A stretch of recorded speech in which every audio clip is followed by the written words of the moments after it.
¿Qué tal? Todos tengan buenas noches para los que nos ven en las plataformas de la Izquierda Diario Perú y el Movimiento Marateísta Creación Heroica de San Juan del Lurigancho de Lima. El día de hoy tenemos como invitado especial a Dauno Totoro. Él es dirigente de otros trabajadores revolucionarios en Chile y nos va a comentar un poco sobre la segunda derrota que ha tenido uno de los procesos constituyentes que se ha venido dando en el continente luego de una gran movilización social. ¿Qué tal, Dauno? ¿Cómo estás? Muy buenas noches. Saludos desde Perú. Hola, muy buenas noches. ¿Todo bien por acá? Un gran saludo desde Santiago de Chile. Feliz de estar acá en esta conversación. Dauno, coméntanos un poco. Dauno, les comento a los que nos ven, es un dirigente que estuvo en un momento denunciado por Sebastián Piñera, ¿no, Dauno? Claro, es uno de los hechos. Coméntanos un poco. Sí, esto fue durante la revuelta. ¿Por qué te denunció Sebastián Piñera cuando fue presidente? Durante la revuelta. En las revueltas hubo muchos denunciados, ¿no? Exactamente, pero este caso fue bien particular porque en mi caso el gobierno de Piñera se creyó por mi opinión, por lo que yo había dicho en una asamblea, que fue que tenía que caer Piñera y teníamos que establecer una asamblea constituyente libre y soberana, y eso le pareció suficiente motivo para querellarse a través de la Ley de Seguridad Interior del Estado. Y bueno, luego el paso del tiempo tuvieron que retirar su querella porque evidentemente no tenía ningún sustento y porque habíamos levantado una amplia campaña democrática mostrando que era un caso de persecución política. La misma persecución política que estamos viendo a muchos compañeros ahora en Argentina, creo, Dauno, ¿no? La persecución de estos sectores que son intolerantes a la posibilidad de debatir y proponer una alternativa al capitalismo, que creo que es en cierta medida lo que se intenta cuando empiezas a proponer una asamblea constituyente libre y soberana como un paso para poder establecer. Dauno, coméntanos un poco qué pasó luego del estallido, cómo se llevó este tema de las constituyentes, por qué Chile tiene 2 derrotas de constituyentes y qué papel juega el neorreformismo en este escenario. Organizaciones como la de Gabriel Boric, la del Partido Comunista Chileno, y de conjunto, que son organizaciones hermanas de muchas propuestas que se hacen ver acá en Perú como alternativas y que ya hemos visto durante el gobierno de Castillo, que buscan sus intereses económicos más que la mayoría. Coméntanos un poco este escenario luego de las revueltas. Bueno, claro, yo creo que muchos de los analistas del mainstream, analistas empresariales acá en Chile, daban cuenta de que había ocurrido un bochorno, una situación inédita a nivel mundial de que se rechazaban 2 procesos o 2 propuestas constitucionales seguidas en un país, que era lo que estaba pasando en Chile. Y no hay que olvidar que, porque ha pasado mucho en muy poco tiempo en Chile, o sea, en estos últimos 4 años ha pasado de todo. Y todo esto, podríamos decir, toda esta discusión constitucional se origina especialmente el día 15 de noviembre del año 2019. En mitad de la revuelta, los partidos tradicionales, desde la derecha, incluyendo la exconcertación, algunos partidos del Frente Amplio y Gabriel Boric entre ellos cuando era diputado, y después terminó ratificando el Partido Comunista esto, firmaron un acuerdo, lo ratificó en el Congreso, firmaron un acuerdo que se llamó Acuerdo por la Paz y la Nueva Constitución, que tenía 3 objetivos. El primero era salvar a Piñera. Piñera estaba a punto de caer por la fuerza de la movilización, y firmaron este acuerdo para garantizar su continuidad en el tiempo. El segundo objetivo era desviar la movilización hacia la institucionalidad, hacia la discusión parlamentaria, la discusión institucional. Y el tercer objetivo, para lograr precisamente aquello, era abrir un proceso constitucional. A raíz de esto, y a eso nosotros nos opusimos desde un primer momento, y fuimos muchos y muchas las personas y organizaciones que nos opusimos desde la calle, porque veíamos que esto era un desvío y que no tenía nada que ver con una asamblea constitucional, o sea, una asamblea constituyente, perdón, sino que era un proceso constituyente controlado por los partidos tradicionales. Este proceso sigue su curso, lograron desviar la movilización porque la revuelta no tenía organicidad, no estaba fortalecida en lugares de trabajo, en asambleas territoriales, asambleas populares, y eso lo hacía más fácil de ser desviada, y se inició la Convención Constitucional, donde hubo un resultado electoral sorprendente, se podría decir, porque primero hubo un primer plebiscito donde se aprobó el cambiar la Constitución de Pinochet, que viene desde 1980, que fue instalada en plena dictadura, donde ganó 80% a favor de cambiarla. Y luego se instala la convención constitucional, donde hubo una pequeña sorpresa porque a muchas candidaturas independientes les fue sorpresivamente muy bien. Y muchos sectores de la izquierda tuvieron muchas ilusiones con esta convención constitucional, a lo que nosotros tratamos siempre de alertar, porque era una convención constitucional que, si bien era más de izquierda que el régimen político tradicional, estaba sometida a los poderes constituidos, no podía pasar por encima de estos poderes, estaba sometida a los tratados internacionales, a la justicia. O sea, mientras operaba la convención constitucional, por ejemplo, seguía habiendo prisión política a raíz de la revuelta. Cientos de jóvenes que habían sido presos políticos siguieron estando detenidos en las cárceles del país. Y en la medida que avanzaba la discusión, la crisis económica se iba agudizando con la pandemia, se iba agudizando, y la iban pagando las familias trabajadoras por decisión del gobierno de Piñera y con la venia de la oposición de aquel momento. Entonces la convención se fue distanciando de la realidad de las personas, y finalmente terminó ganando el rechazo también como un voto en contra del propio Gabriel Boric, un voto especie de castigo también a Gabriel Boric, porque Boric, luego de asumir su gobierno, en materia económica especialmente, tuvo mucho de continuidad con el gobierno de Sebastián Piñera, en el sentido de tener una absoluta responsabilidad fiscal y por lo tanto un mínimo gasto, lo que implicó que no hubiese ayudas sociales. Todo lo que hubo fueron retiros de los fondos previsionales, pero a través de la movilización de la gente. Entonces, esto fue, bueno, los salarios se los comió la inflación en un primer momento, el desempleo aumentó notoriamente, ahora está un poco más regulado, pero sigue siendo un gran tema. Entonces, todo eso elementos conjugaron un escenario que llevó al triunfo del rechazo, donde además todos los poderes tradicionales, el gran empresariado, la derecha tradicional, se pusieron detrás del rechazo del 4 de septiembre, porque veían que habían sectores de la izquierda de esta izquierda institucional, que habían planteado algunos aspectos que ellos no podían aceptar. Al interior como por ejemplo el Estado Social y Democrático de Derecho y cosas así. Entonces se dividió un poco el gran empresariado, la burguesía chilena, entre el apruebo y el rechazo en aquel momento. Entonces, luego del triunfo del rechazo, deciden nuevamente los partidos tradicionales firmar un nuevo acuerdo, que fue el Acuerdo por Chile, más antidemocrático que el anterior, y ofrecieron un nuevo proceso constitucional donde en vez de ser 155 constitucionales como fueron la vez pasada, pasaron a ser solo 50, elegidos mediante la fórmula electoral del Senado, que es más antidemocrática. Además, previamente establecieron una comisión de expertos que iba a proponer un borrador, y esos expertos eran designados por los partidos tradicionales, y definieron los propios partidos 12 bordes constitucionales de los cuales no se podía salir el Consejo. Este Consejo es electo y, sorpresa, gana por abrumadora o gana en gran parte la extrema derecha del Partido Republicano, quienes son abiertamente pinochetistas, defienden la herencia de la dictadura y estuvieron siempre por defender la Constitución de Pinochet, estuvieron siempre en contra de cambiar la Constitución, y se dio la paradoja que ahora tenían, de los 50, tenían 22 consejeros constitucionales. Finalmente, este consejo se llevó adelante, los consejeros constitucionales de la derecha, tanto de Chile Vamos, que es la derecha clásica, tradicional, como del Partido Republicano, que es esta nueva derecha que habla abiertamente del pinochetismo, armaron una propuesta constitucional que era un verdadero ataque en contra de las grandes mayorías trabajadoras. O sea, venía a reafirmar los principales pilares de la herencia de la dictadura militar, como el modelo de pensiones, el modelo económico neoliberal, una salud para ricos y otra para pobres, y un largo etcétera, y le agregaba una serie de ataques como limitar la huelga tan solo a la negociación colectiva, poner en riesgo el derecho al aborto en 3 causales, que en Chile existe derecho al aborto solo en 3 causales, que son en caso del riesgo de la vida de la madre, en caso de violación o en caso de inviabilidad del feto, que son un muy pequeño porcentaje de los abortos que se realizan, pero aún así incluso eso se ponía en riesgo. Entonces, era una constitución de ataque en última instancia.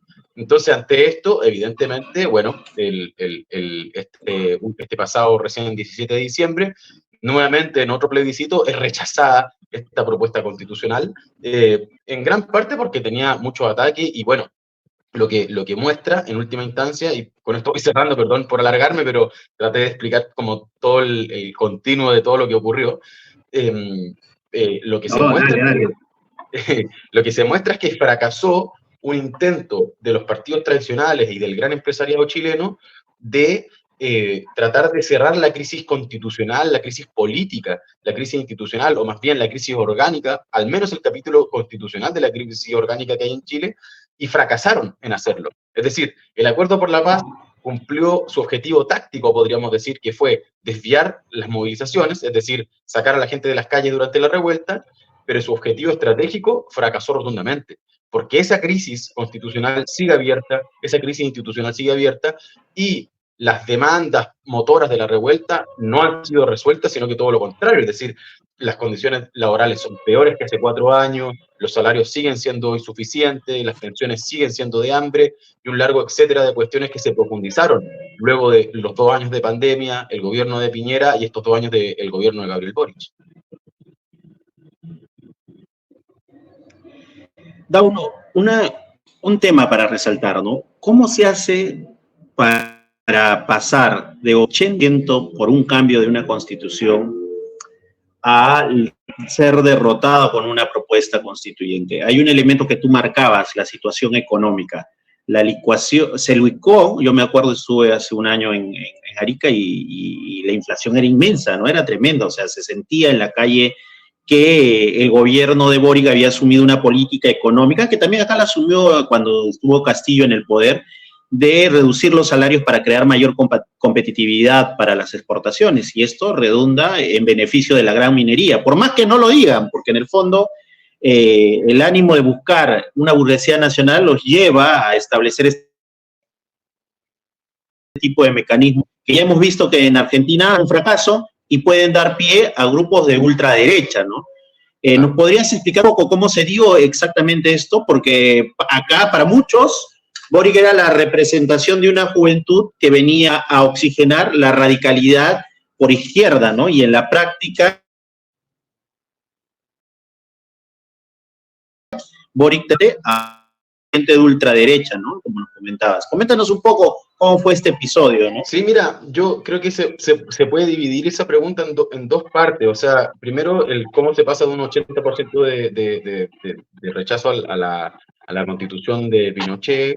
Yo creo que tiene que ver con que efectivamente es una constitución que no está legitimada ante ojos de la gran mayoría de la población. El problema es que existe también un voto muy antipolítica, un voto anti todo lo que ofrezcan los partidos tradicionales, un voto anti-institucionalidad, que no es necesariamente un voto de izquierda. Y ese voto ha primado en la gran mayoría de los escenarios, evidentemente en los 2 rechazos. Y también porque las propuestas constitucionales, la primera estaba totalmente ajena a la realidad de la gente, y la segunda era directamente de ataques. Entonces eso explica un poco los votos de rechazo. Y también tiene que ver con la segunda parte de la pregunta que tú mismo señalas, que es el rol que ha cumplido el gobierno de Gabriel Boric. Porque el gobierno de Boric llegó con ciertas expectativas de amplios sectores de la población, luego de un gobierno nefasto de Sebastián Piñera, que reprimió duramente la revuelta, que descargó sobre las familias trabajadoras los costos de la crisis. Entonces generaba expectativas la posibilidad de la llegada de un gobierno de una nueva izquierda, de gente joven. Pero ellos, inmediatamente que ganan la elección en la segunda vuelta contra José Antonio Kast del Partido Republicano, de este sector de extrema derecha, ellos inmediatamente toman una decisión estratégica, que fue gobernar apoyándose en los administradores del Chile de los 30 años, de ese Chile que fue cuestionado durante la revuelta, es decir, apoyarse en los administradores del Chile neoliberal. Y con eso me refiero a la exconcertación, a los partidos de la exconcertación, que fueron los que gobernaron los últimos 25 años de los últimos 30 años, y los metieron en puestos claves del gobierno, como en el Ministerio de Hacienda, como en el Ministerio del Interior, el Ministerio de Defensa. Entonces, ese fue un aspecto fundamental, integrar a su gobierno, y no directamente a su coalición, pero sí al oficialismo, a estos partidos tradicionales que han sido ampliamente repudiados por la población, y que incluso el propio Frente Amplio de Gabriel Boric emerge haciendo una crítica muy severa a estos partidos, pero luego termina integrándolos a su propio gobierno. Y eso iba de la mano, además, con lo que te decía en un comienzo, con tener continuidad en las políticas económicas que las que tenía Sebastián Piñera, en el sentido de la responsabilidad fiscal para no dar apoyos sociales, en el sentido de olvidarse de tocar, por ejemplo, el sistema de pensiones. O sea, las AFP siguen intactas, que es un sistema muy odiado porque entrega pensiones de hambre, mientras le da enormes ganancias al gran empresariado, o de no tocar el impuesto a las grandes fortunas, y un largo etcétera. Y eso también se refleja en materia de seguridad y orden público. El gobierno de Boric llegó con la tarea de ordenar el país luego de la revuelta y luego de la pandemia. Y para eso mantuvieron una línea económica muy neoliberal, a ultranza neoliberal, que el propio diario The Economist reconoció hace un par de días atrás, y es que le reconoció las recetas neoliberales que aplicaron para sortear la crisis en última instancia.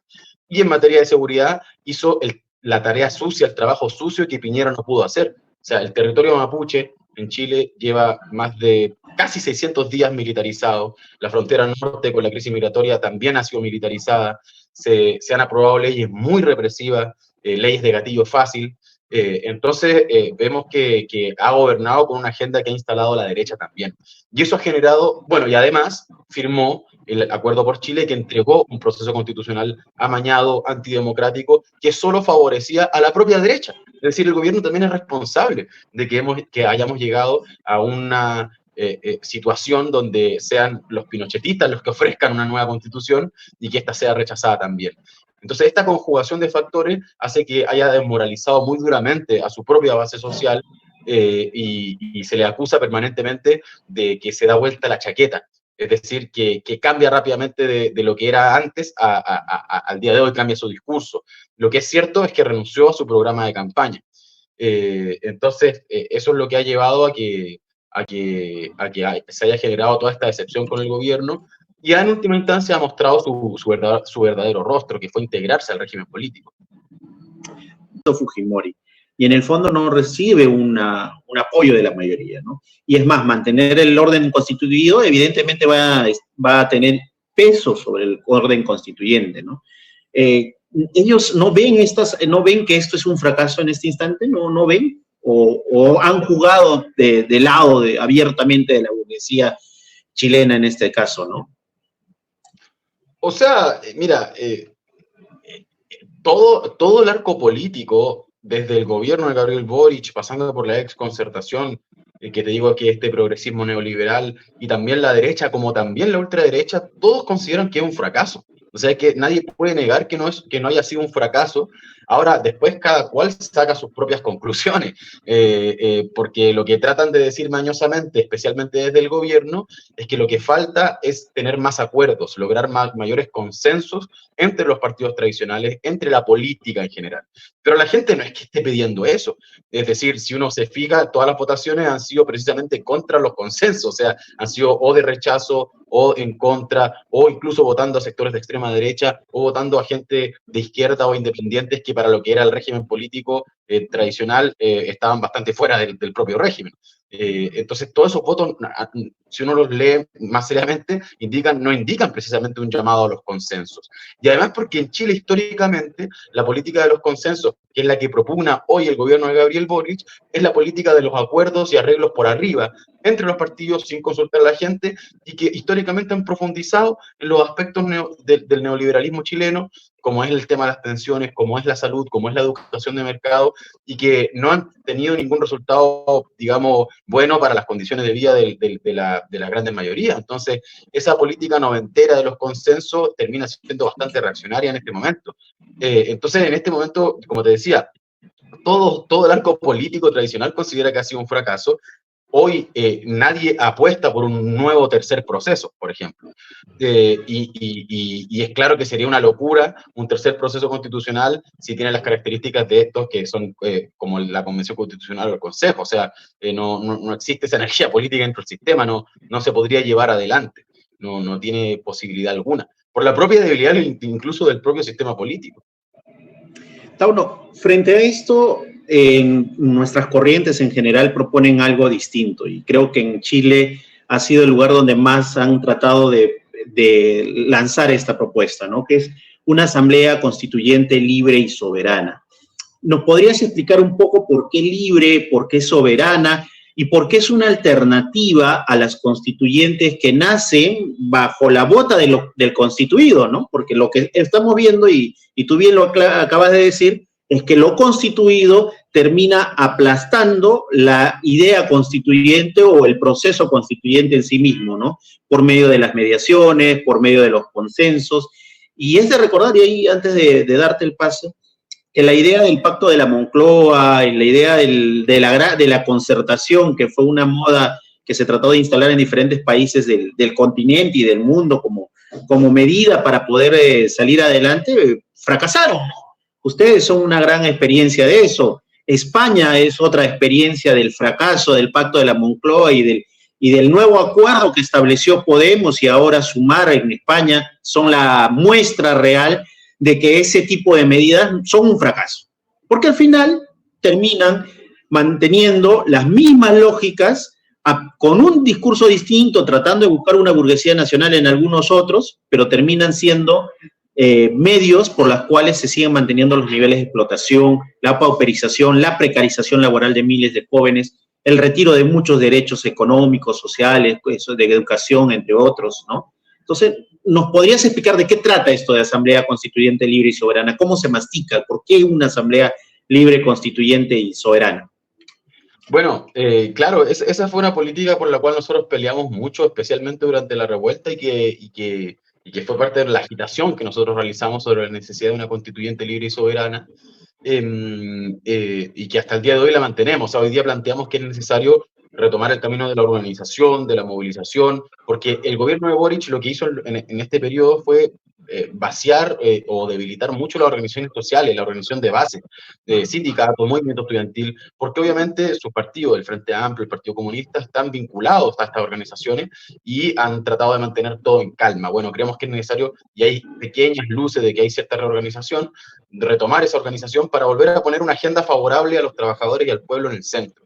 Y eso es retomar la pelea por pensiones, por salud, por educación, en la perspectiva de una constituyente libre y soberana, tal como la cual peleamos durante la revuelta, donde veíamos que era necesario una asamblea constituyente para derribar el conjunto de este régimen político heredado de la dictadura militar, el conjunto de este Chile de los 30 años.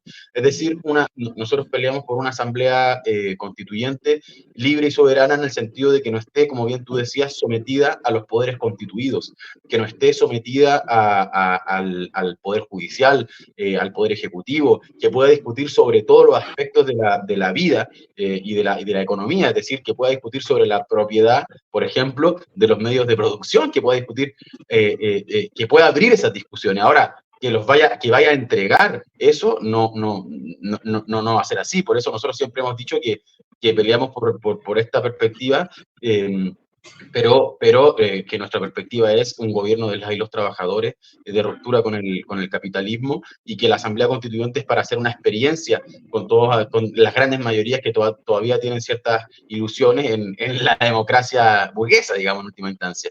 Pero nosotros creíamos que era importante instalar esa bandera para decir, bueno, ¿por qué no podemos discutir sobre el problema de los recursos naturales? ¿Por qué no podemos discutir sobre el problema de la figura autoritaria del presidente? Y para que fuese realmente libre y soberana, además veíamos que tenía que ser con un delegado cada 10.000 electores, que estos delegados fuesen revocables, que ganasen igual que un trabajador calificado y no un salario millonario como el que ganaban los consejeros constitucionales, por poner una serie de ejemplos que podrían constituir a esta asamblea, que además creemos que tiene que estar precisamente basada en la movilización de las y los trabajadores y el pueblo para que ésta tenga su propia fuerza, porque los poderes constituidos se van a oponer evidentemente a una asamblea de estas características, y su gran herramienta de defensa tiene que ser precisamente la movilización popular. Es importante lo que tú acabas de decir, ¿no? O sea, el papel de proponer algo que esté por encima de lo constituido. O sea, si queremos destruir lo constituido, tenemos que desaparecerlo de raíz, ¿no? Y es una propuesta, la Asamblea Constituyente Libre y Soberana, como alternativa frente a estos fracasos de las asambleas constituyentes, ¿no? En Bolivia terminaron negociando con los sectores de la derecha para poder sacar adelante la Constitución Evo Morales. Igual Correa, y vemos ya los fracasos reales de esto, ¿no? De que no hay un espacio para poder desenvolver de forma adecuada la participación de la mayoría de la población, y los niveles de explotación o de pauperización continúan dándose a pesar de haberse hecho grandes escritos, grandes elaboraciones. Dauno, en este conjunto, ¿cuál es el escenario que se abre a Chile, viendo que están al costado de Argentina, que en este instante se está movilizando y que me imagino que los medios de comunicación lo están opacando, porque sería el fracaso una vez más de las propuestas como la de Katz porque Milei es en cierta medida la propuesta igual de Katz y tiene el mismo asesor, creo, incluso de campaña de Milei. O sea, ¿cómo ves este escenario? Ante una Argentina que se remece, con gran cantidad de personas movilizándose en las calles, con el fracaso de las políticas en pocos días de Milei, y donde se evidencia que el discurso de panfleto que han elaborado los liberales, en el fondo, es más que un discurso para envolver con mejor papel de regalo las políticas que sostienen a la burguesía, ¿no? Porque al final ese hecho de que el burgués es un benefactor termina demostrando en el fondo que el ajuste lo tienen que pagar los trabajadores en esta época de crisis que vivimos en el mundo actual, ¿no? O sea, ¿podrías decirnos cómo va este escenario en Chile? ¿Hacia dónde apunta? ¿Qué propuesta nace? Porque acaba de ser derrotada la ultraderecha el día domingo. Acaba de ser derrotado el acuerdo, la nueva concertación de Boric, ¿no? O sea, ¿qué escenario le ves en esta situación? Claro, o sea, bueno, primero respecto a lo de Argentina, evidentemente acá también seguimos mucho, con mucha dedicación lo que está ocurriendo en el país vecino, además porque ahí está nuestra organización hermana, el PTS, con nuestros compañeros Nicolás del Caño, Alejandro Vilca, Miriam Bregman, y creo que hay que tomar nota de lo que está pasando, primero por lo que decías tú, o sea, esto es lo que realmente tiene para ofrecer la derecha ultraliberal. Esto es lo que tiene para ofrecer la derecha en Chile, en Argentina, en Perú y en todo el mundo. Es decir, lo que tiene para ofrecer es campañas electorales demagógicas, donde dice que va a ajustar a la casta, pero en realidad termina ajustando al pueblo y la casta está en su gabinete. Lo que tiene para ofrecer es mayor privatización, mayor precarización, despidos, una reforma laboral por decreto, o sea, una cuestión inédita, y tratar de impedir la movilización popular. Y también hay que tomar nota porque la incipiente respuesta que se está realizando en las calles con ya 2 días de movilizaciones, creo que es muy relevante para ver cómo enfrentar precisamente a la derecha. Que así tiene que ser, o sea, todavía es muy incipiente todo lo que está ocurriendo, todavía no hay nada cerrado, todavía no es que haya sido derrotado Milei ni mucho menos, pero se muestra que hay cierto ánimo de querer resistir a estos ataques que tienen un carácter histórico. ¿Y por qué digo que es una nota a tomar de cómo enfrentar a la derecha? Porque acá en Chile precisamente es una discusión. Cómo hacer frente a una derecha que, claro, fue derrotada electoralmente el 17 de diciembre, pero que sigue estando firme en el Parlamento, y el gobierno, el balance que ha sacado hasta ahora es de llegar a acuerdos y consensos con esa misma derecha. Tratando de que la derecha se desradicalice, se despolarice y trate de buscar el centro en negociaciones políticas con el propio gobierno. Eso evidentemente no va a frenar a la derecha, y tampoco va a ser favorable para las grandes mayorías en Chile. Entonces, bueno, todavía estamos en un momento medio complejo en el sentido de que han pasado tan solo 4 días, se están aquilatando todavía los resultados, a quién golpea, evidentemente golpea al Partido Republicano y a José Antonio Kast, también golpea a la derecha tradicional, pero en general además un golpe a toda la política tradicional. Entonces está como todavía aquilatándose el resultado, además justo estas par de semanas están las fiestas de fin de año, está un poco enrarecido el ambiente, está todo bajo un poco las pulsaciones, pero lo cierto es que a lo que hay que prepararse es a que nada bueno va a salir de esos acuerdos que están tratando de llegar, porque aquí sí hay un gran consenso, sí hay un gran acuerdo, sí hay una gran agenda que están tratando de consensuar en definitiva, pero que es un acuerdo más o menos básico entre los partidos tradicionales, entre la derecha, la exconcertación, el gobierno y el gran empresariado, y es una agenda económica de incentivo a la inversión de las grandes empresas, de bajar las regulaciones, de otorgar cierta flexibilidad y, en definitiva, de que la crisis la sigan pagando las familias trabajadoras. Yo creo que ante eso, la necesidad de retomar la organización, la coordinación, de prepararnos para lo que se viene el próximo año a través de fortalecer las organizaciones obreras y populares y estudiantiles, tiene que ver precisamente con buscar imponer otra agenda, una agenda de los trabajadores y el pueblo. O sea, yo siento que la lección que tenemos que sacar es que, pensando en lo de Argentina, pero también pensando en los últimos 4 años en Chile, es que nuestras demandas, nuestras exigencias avanzan en la medida en que nosotros avanzamos también en organización, en movilización, y no no postergando nuestras demandas a procesos constitucionales pactados por arriba, ni tampoco dejándole nuestras exigencias a gobiernos que terminan pactando con los mismos de siempre, a quienes siempre hemos enfrentado durante años para conquistar nuestros derechos. Entonces, como te digo, todavía es un escenario un poco abierto, pero esa es una perspectiva que nosotros tenemos claramente, y una última es que se abre una discusión sobre qué izquierda, y queremos abrir una discusión de qué izquierda se necesita en Chile porque vemos que no puede ser que sigamos con esta izquierda en el gobierno que busca pactar con la derecha permanentemente, que renunció a su programa, que reprime duramente las movilizaciones, sino que nosotros peleamos por retomar una izquierda de la de los trabajadores, revolucionaria, internacionalista, socialista, y para eso hemos venido además levantando instancias de organización como casas culturales abiertas en Santiago, El Paraíso, Antofagasta, buscando precisamente organizarnos en torno a esas ideas y a esa perspectiva. Dauno, ya nos gana un poco el tiempo. Algunas palabras finales, tal vez, y no quería que te vayas antes sin recordarme que me acuerdo cuando alguna vez vi al PTR en Santiago de Chile, una movilización grande de ustedes allá en Santiago con muchas banderas del Partido de los Trabajadores Revolucionarios. Sí, siempre me quedó en la cabeza esa capacidad que tienen ustedes de organizarse allá. Ahora nos has comentado un poco la política que vienen teniendo en Antofagasta, donde cuentan actualmente con una concejal, creo, ¿no?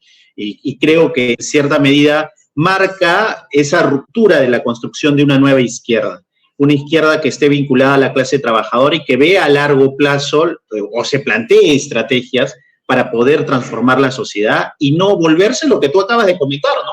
Adaptarse y tratar que bajo la consigna que hay que disputar el Estado, terminas quedándote o anclándote en un puesto de trabajo. Y lo estamos viendo, ustedes lo ven con Boric, nosotros acá en Perú lo hemos visto varias veces con distintos gobiernos y creo que ustedes también lo deben haber visto. En esa medida, tal vez tus palabras finales, comentarnos, y lo otro que me comentan por interno, agradecerles a los compañeros del PTR, porque durante las movilizaciones que hubieron en este año, inicios de este año, tuvimos el apoyo de Daniel, que es un compañero de Antofagasta, que justamente vino acá a Perú a acompañarnos, a hacer la experiencia de cómo se va organizando esto, porque en el fondo uno saca experiencias de las derrotas y de algunos avances. Y si bien es cierto, las movilizaciones en Perú retrocedieron, esto no implica que tarde o temprano vuelva a movilizarse el país, porque como tú bien has dicho, lo mismo que remarcan en Chile, ¿no? La institucionalidad de los estados burgueses está en crisis, ¿no? Y esa crisis abre cada vez más brechas de una u otra forma. Y la única medida para poder solventarlas en esta situación es lo que proponemos en casi todo el continente, que es la Asamblea Constituyente Libre y Soberana como espacio para poder construir otras cosas y donde mínimamente se pueda discutir y poner en mesa lo que las grandes mayorías quieren, ¿no? Dauno, tus palabras finales. Bueno, nada más que obviamente agradecer la invitación a conversar a esta instancia, en esta práctica internacionalista. Y yo creo que lo importante es tener claro, primero que todo, que no es fácil. O sea, que primero lo que ha mostrado estos últimos años es que las revueltas no necesariamente te dan salidas por izquierda, o conciencias por izquierda necesariamente, y que tampoco estos votos de rechazo o esta voto antipolítica o este cansancio con las castas políticas necesariamente te entrega tampoco resultados por izquierda como vemos en Argentina. Pero sí lo que es claro es que hoy el capitalismo no tiene más que ofrecer que guerras, que genocidios como vemos en Palestina, en Gaza, en Cisjordania, que crisis económica, y que esta crisis que está abierta no se va a resolver fácilmente, no se va a resolver de un día para otro, menos se va a resolver con las recetas ultraliberales de Milei, sino que se va a profundizar.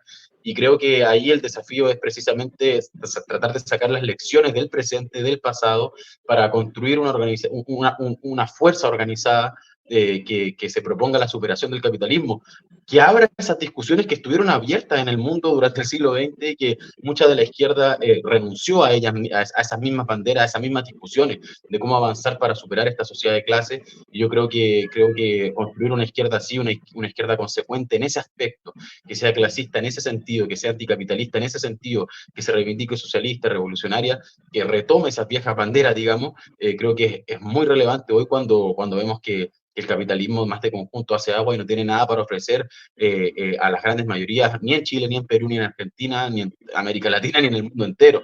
Entonces siento que ese es un gran desafío que no es fácil, pero al mismo tiempo es muy entusiasmante porque es una tarea histórica que nosotros como generación también tenemos que llevar adelante. Así que nada, agradecerles la invitación, obviamente, y siempre a disposición de poder conversar en esta tarea común que nos hemos propuesto en un sentido y a la cual, por ejemplo, ponemos a disposición lo que es la Izquierda Diario, que tiene que ver con eso también, con una voz internacionalista que lleva adelante estas ideas y estas reflexiones y estas discusiones. Así que nada, agradecer la invitación y estamos siempre en contacto y en comunicación. Dale, Dauno, muchas gracias y pueden encontrarlo a Dauno en las redes sociales, en Instagram. Dauno es invitado en varios medios de comunicación de allá de Chile y desde allá te agradecemos esta invitación y la unidad máxima para poder conquistar lo que tú acabas de decir, abrir el debate y lograr conquistar una sociedad distinta, una sociedad sin clases. Y para eso hay que tener paciencia, como decía Trotsky, paciencia y no desesperarse ante este escenario. Muchas gracias, Dauno, y nos estamos viendo hasta la próxima. Cuídate. Gracias, chao, chao, que estén bien. Dale. Hay un fuerte sector de la población